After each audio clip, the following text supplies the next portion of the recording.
Hi everybody, this is Marr here. Welcome to another Mullins vlog video where I ramble about stuff that happened in my life.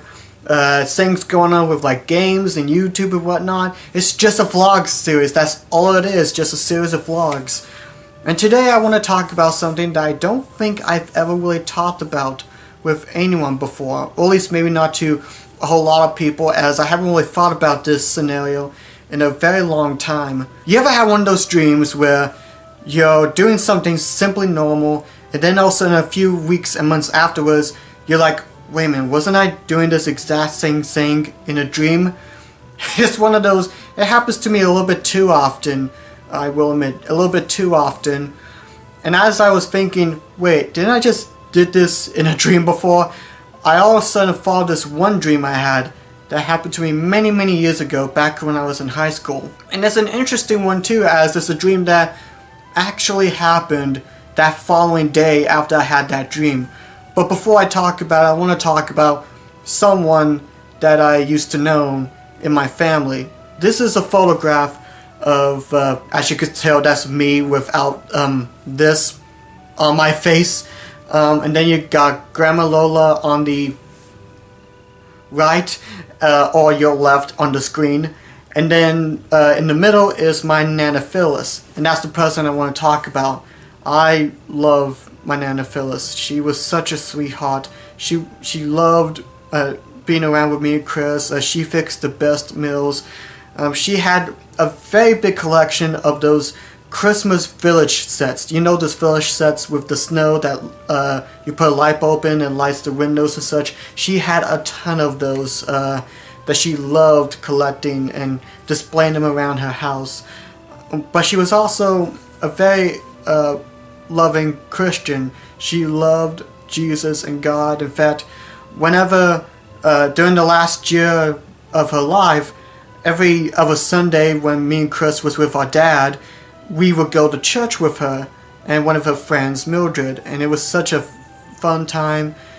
She passed away on her birthday, and as I was starting my junior year of high school, and there's not a day goes by where I don't think of her. And sometimes I wish she was still around, so I can talk more about Jesus with her, talk about the strengths about going through this bumpy road to heaven. And I wish I could talk to her more about that, but I know where she's at now. She's safe. She's not hurting anymore. She doesn't have to worry about taking medications or anything. She's fully healed and is now with Papa Charlie. And that's been about 7 years ago, or actually no, it'll be about 8 years ago in August since she passed away, and I miss her dearly. So why am I bringing Nana Phyllis up? Well, this ties into that dream I had that almost sort of happened literally that following day as I had that dream. Keep in mind, she passed away in August of 2010. I literally was starting junior year of high school, and then this dream I had took place during my senior year. This was a year and a half after her passing, and the dream went something like this. I was in my last class for the day, Engineering 1. We were working on this wooden bridge. You build this wooden bridge up with a partner, and once the bridge is completed, the teacher will pour sand in a bucket and see how the bridge is holding, and he'll continue pouring sand in a bucket until the bridge shows any signs like cracking or damage. It was a fun project. I love working on it, but this is about the dream. I was working on that, and then the intercom called for me to come up to the office to leave. My ride was here to pick me up. This was like about an hour before school was over. And it's like, okay, my project's almost done, but we can finish it up tomorrow and all that. So I went to my locker, grabbed my books, and I was expecting maybe Mom or my dad to pick me up to help with a little something. But instead I saw Nana Phyllis there. I saw her sitting on the bleachers, waiting on me. And I can't remember all that happened in the dream. I remember being confused. It's like, Nana? You're not supposed to be here. And I apparently went through it because me and her went to her van.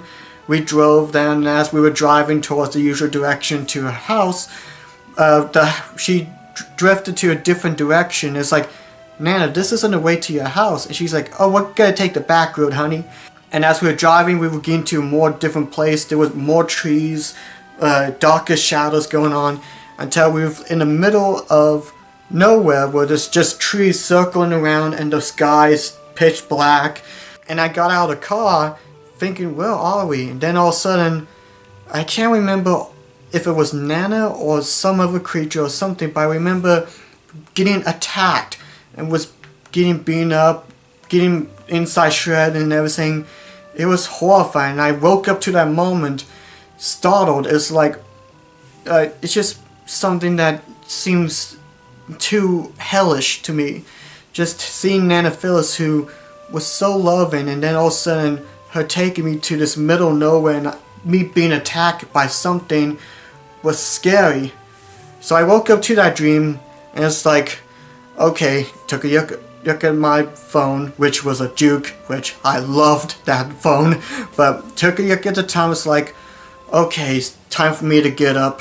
And I kept telling myself, it's just a dream, it's not gonna happen, it was just a really bad nightmare. And I didn't even mention it to my folks or anything. I didn't even feel like talking about it to like my mom or Chris or anybody. And so I got up, got dressed, got ready for school and everything, and I was thinking, just a dream, don't let it get to you. Literally that following day, the dream almost happened somewhat. I was in Engineering 1, working on the bridge with a power mine. Then the intercom called for me to come to the office to leave. And when that happened, I was like, no, this can't, this isn't happening. And so the teacher excused me from class. I went to my locker to grab my books to do my homework. And I was getting scared. I was walking slowly up front because like this was all matching to that dream I had, being called from my last class and walking up to leave for my ride.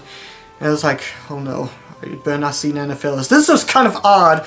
I mean, I was here, I'm like, I wouldn't mind, I would love to see Nana Phyllis again. It's like, in this scenario, I don't want to meet her again. It was just horrifying. So I was walking slower and slower up to the office. And as I was turning the corner, I was like, oh dear, please don't yet to be Nana, please don't yet be Nana.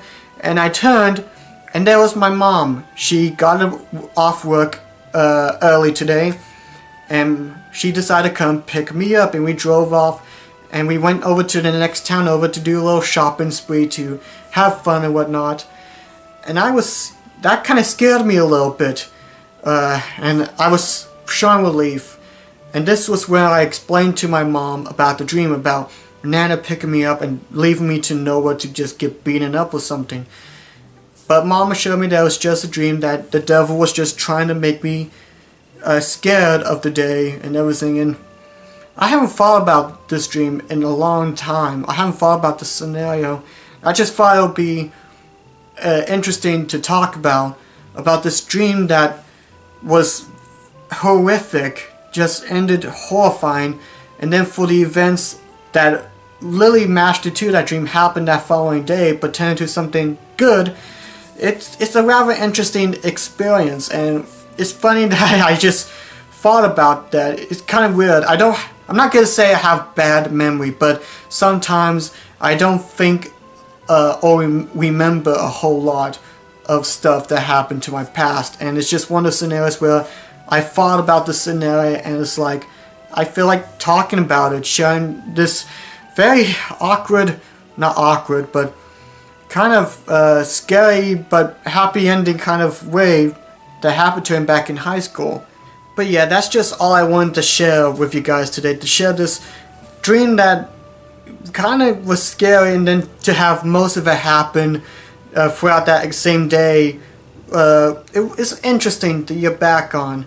It's been years since I thought of that memory, but I thought it would be fun to share with you guys. So in the comment section below, if you had like a incident, like a dream that happened in real life that you were kind of terrified, but then to end a little bit differently from your dream, let me know, because sometimes thinking of dreams that happened in real life that you thought would be like, okay, that couldn't happen, it just happened. It's just interesting to think about. So anyway, thank you guys for watching this. God bless yous, and I will see you guys in the next Mullins vlog video. Bye-bye.